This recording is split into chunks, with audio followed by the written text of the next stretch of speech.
please subscribe and don't forget to press the bell icon to get notified whenever we upload a new video. Exclusive now. India should continue with the reforms initiated by the Modi government, and it should increase the pace of reforms if it wants to accelerate the pace of growth to 7.5%, the GDP growth that is. And that's the word coming in from renowned economist Nouriel Roubini. In a conversation with Lata Venkatesh, Roubini also warned against fiscal slippage and pointed at the rise in India's long-term interest rates on the back of fiscal slippage as a concern.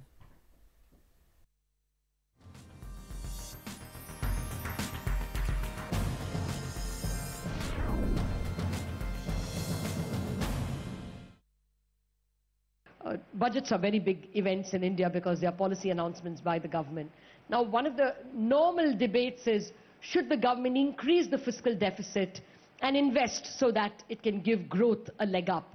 Would that be your advice? My advice will be that, first of all, the budget deficit of India is still large at the central level, but also you have fiscal problem at the state and local level. And therefore, fiscal prudence is necessary. And the risk is that even if you wanted to do a fiscal stimulus as a way of boosting economic activity, what you have observed in the last few months has been the long-term interest rates in India have gone higher, and have gone higher not just because of global factors, but more importantly because there was a concern that the fiscal deficits are too high. And even with the RBI marginally cutting policy rates, the impact on long-term interest rate has been just to slow down the rise of these long-term interest rates. And therefore, any positive impact on economic growth coming from a meaningful fiscal stimulus is going to be undone by a potential rise in long-term interest rates that's going to crowd out that recovery.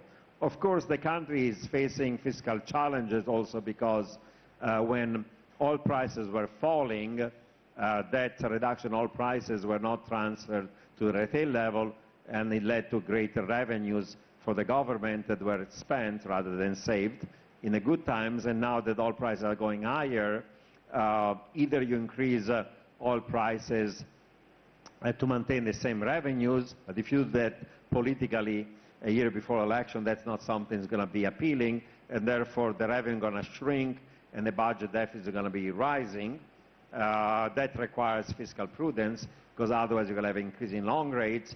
Probably the way to square the cycle that you don't want to cut spending and revenues are falling and you don't have a larger budget deficit will be more divestments of state-owned enterprises and selling to market and partially privatizing some of those assets. That will be good for the economy, and it might be loosening up the budget constraint that the government is facing. Oh, well, you've just got a fan in the Reserve Bank of India with that answer, I must say. Well, a final question. The other problem, the other debate that's constantly in India is the fate of our public sector banks. Up until recently, about 75% of the banking system was dominated by public sector banks. Now, of course, because of partly government policy and partly economic growth not coming good, we've seen them with a large number of bad loans, default loans. What would be your advice to the government of India? Privatize what is a good proportion of the banking system that may be with the public sector? Well, the first observation is, of course, part of the weakness in private, but even in public investment in infrastructure has been driven by the fact that you had a problem, a double problem. One, the banks having a large amount of non-performing assets and loans, especially these private sector banks, and then some parts of the corporate sector being loaded debt with too much debt that they could not pay, and therefore that was a situation that froze the ability to produce and invest. A good news has occurred, as you all know, is this passage of a new bankruptcy law that's going to allow essentially to clean up the balance sheets of the corporate sector, sell some of the assets to other investors, domestic or foreign, and then put them at work. Second thing you have to do on the other side is you also have to recapitalize these banks to make sure that then they can lend again, and that process is occurring. So that over time in the next 12 months is going to lead then to some positive creation of credit growth and ability to do more investment. But the reality is that there is no real strong fundamental reason for the public sector having a significant role in bank intermediation.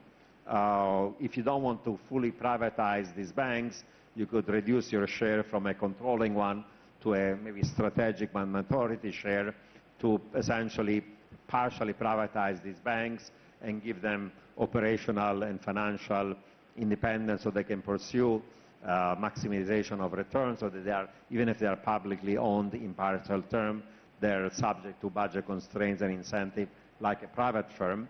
So full privatization maybe is unlikely, but partial privatization and having this independence to pursue what's right should be the right thing to do, and maybe there's a possibility that India is going to go in that direction, and it will be certainly positive to make sure that the problems of the past of connected or connected lending and excess over credit and political distortion and the credit allocation are things that are not repeated again as you clean up the balance sheets of the corporate sector and of the banking system as well.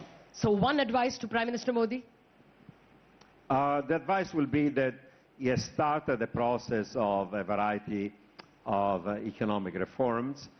More need to be done, and the more those reforms occur, the more chances are that potential growth of India goes from 7% to 7.5%, from 7.5% towards 8%. But to get to 7.5%, 8%, current policies probably are not sufficient, but more needs to be done. And if he wants to pass to history with the legacy of having changed for the better India, definitely he should be continuing with the same policies in the near future.